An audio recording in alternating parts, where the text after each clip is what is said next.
Alors, la délibération suivante, qui est la 22, bon, elle a été marquée à Gérard Pateau, mais enfin, notre correspondant du SMED étant Gérard Balade, il vaut mieux que ce soit lui qui la rapporte. Hein. Gérard ? Oui, alors, il s'agit de la convention de financement des travaux entre le SMED 13 et la commune d'Épine-Mirabeau, et notamment l'avenant concernant les travaux chemin de Valsec traverse les écoles. En effet, dans le cadre d'enfouissement du réseau qui avait été voté en décembre, Enedis a remarqué que son réseau HTA reliant les deux postes Becfin et Joyeux n'était pas conforme, et ce, malgré que le plan ne mentionnait aucunement de ce type de réseau qu'il y avait dessus.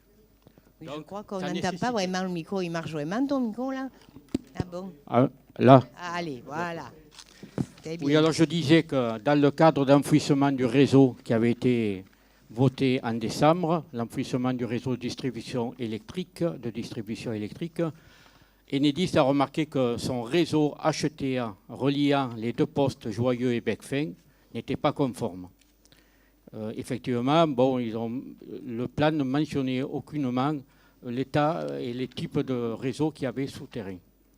Donc, Enedis a demandé qu'il fallait remplacer ce réseau. Et comme nous étions en train d'enfouir tous les réseaux de distribution électrique ainsi que l'éclairage public et les réseaux télécoms, on en a profité pour aussi également commencer à préparer la tranchée aussi pour l'enfouissement du réseau HTA.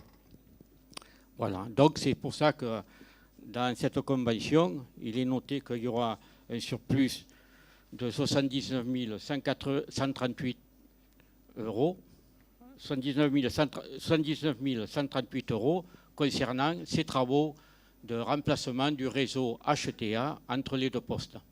Voilà. Oui. Quel micro là ? Voilà. Avec cette délibération, nous sommes à 2 825 754 euros supplémentaires pour l'opération de requalification de la Gavotte.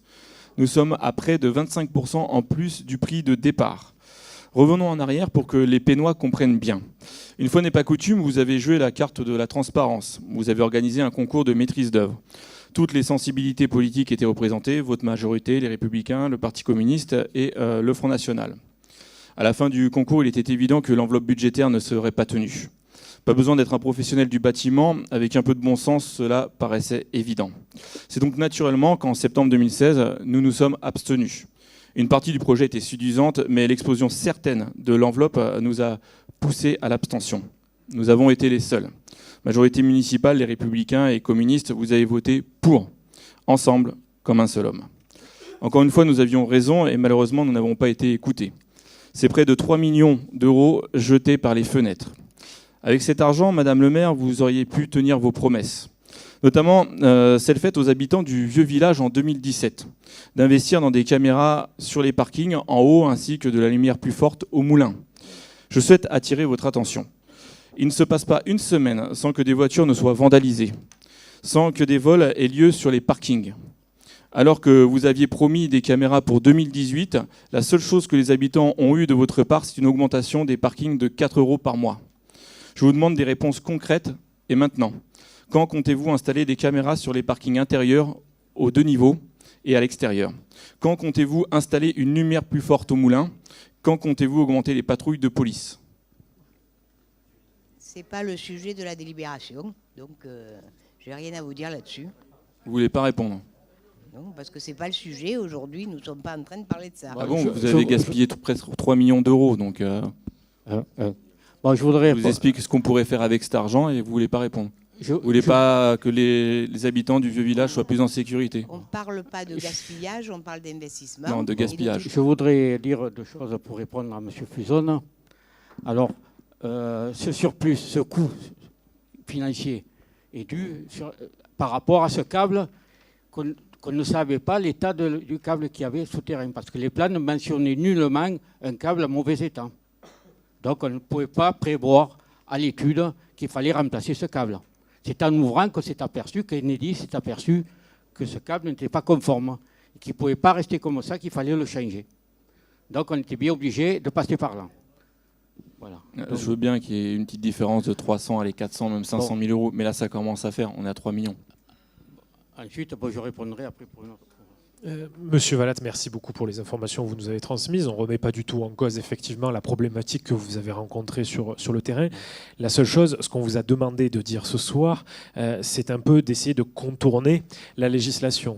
En théorie et en pratique, ce que la municipalité aurait dû faire, est-ce que les travaux qui sont engagés là sont ceux qui ont retardé le projet Gavotte cet été ? Non, le travaux d'enfouissement du réseau de distribution électrique était prévu maintenant comme c'était prévu. Est-ce Ça a qu'ils été ont fait, eu lieu ça a été cet fait. été ? Ils ont commencé, oui, cet été. Donc ce sont les travaux qui ont retardé le projet Gavotte. Donc, Ah non, c'était prévu dans Alors, cette période-là. effectivement, on intervenait oui, sur le mais c'est ce sur qui la a voie fait publique. que les travaux ont été retardés, puisqu'effectivement, à ce moment-là, on s'est rendu compte que le câblage que vous évoquiez était défaillant. C'est un problème que l'on n'aurait pas pu anticiper, vous avez entièrement raison. Néanmoins, Monsieur Vallat, ce qu'on vous a demandé ce soir, c'est de soutenir une délibération qui passe outre la législation. La législation impose que des travaux comme ceux-ci soient intégrés dans le budget du projet Gavotte, puisqu'ils sont intimement liés. La seule chose, c'est que ça vous ferait, parce que M. Fuson a entièrement raison de répéter à plusieurs reprises le plafond maximal que peut atteindre les surcoûts d'un projet, et c'est ce qui vous permet d'essayer de sortir un peu de la législation. Donc ce soir, M. Valade, merci pour vos informations. Ce que je déplore un petit peu, c'est qu'on vous ait fait défendre quelque chose qui dévie d'un projet Gavotte qui aurait dû être intégré à l'intérieur. Non, enfin, je ne vois pas qu'est-ce qui peut changer Non, quoi que mais ce bon. soit. Ça aurait dû être un surcoût au projet Gavotte et pas une délibération, puisque c'est lié. Non, c'est pas. Vous nous avez évoqué, c'est dans le cadre à la réponse de est-ce que les travaux ont eu lieu cet été par rapport au projet Gavotte, vous avez répondu oui, et c'est exactement ça, vous n'avez pas menti, vous avez dit la vérité. Mais oui, mais c'était prévu, mais les travaux du dévoiement du réseau HTA n'est pas fait. C'est pas fait. C'est pour ça qu'on présente la délibération. Du coup, est-ce que Voilà. si nous n'avions pas eu le projet Gavotte, nous nous serions rendus compte de ce problème-là ? On aurait pu savoir. Non. Merci. Non. Merci pour votre réponse. Non, Merci. comment vous voulez savoir? On ne connaît pas le réseau qui a ce terrain. Je suis d'accord. sauf Si qu'il y a- nous n'avions pas fait les travaux de la Gavotte, nous n'aurions pas pu le savoir. Merci Mais pour votre Oui, réponse. et donc, si on n'avait pas fait les travaux de la Gavotte, on aurait pu avoir un jour ou l'autre un accident très grave. Oui, Voilà. donc c'est lié au projet Gavotte, mais c'est pas ce que j'ai dit. Je dis que Mais la c'est- délibération, il faut non, qu'elle c'est soit. lui Mais là, qui vous était le révélateur. contournez la législation. Ça, c'est Non, il a complètement été différent, là. Révélateur, c'est tout. Le réseau HTA, c'est complètement différent. Bon, alors, on s'en arrête là. Hein. On vote. Qui est pour? Qui est contre? Qui s'abstient?